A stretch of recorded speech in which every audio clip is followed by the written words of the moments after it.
Hello viewers, সবাই কেমন আছেন?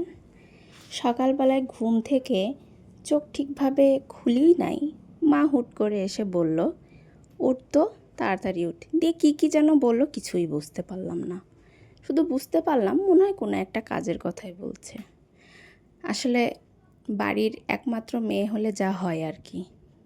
তারপর আবার সবার ছোট, অনেক আদরের, অনেক দিন পর বাবার বাড়ি এসেছি, তো বলাই বাহুল্য যে কাজের কথা শুনতে পাবো না, এটাই স্বাভাবিক।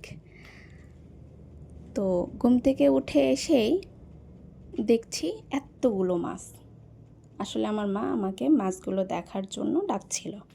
আসসালামু আলাইকুম, চলে আসলাম আমি গল্পকথা বাই শাইলা। আমার আজকের শুক্রবারের এই জুম্মার দিনে ছোট্ট একটি ব্লগ নিয়ে হাজির হলাম আপনাদের সাথে।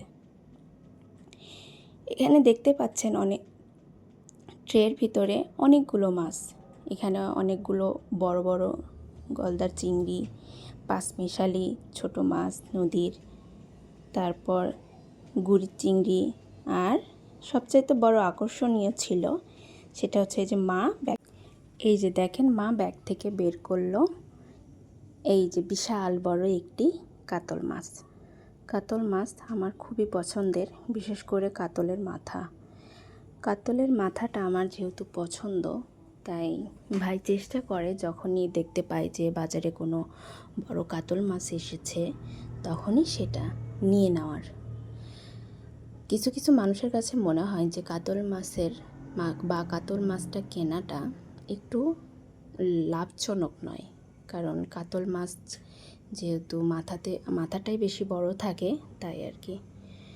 তো যাই হোক, আরেকটি বিশেষ মাছ ছিল, সেটা হচ্ছে এই যে দেখেন, এখানে অনেকগুলো শিং মাছ রয়েছে।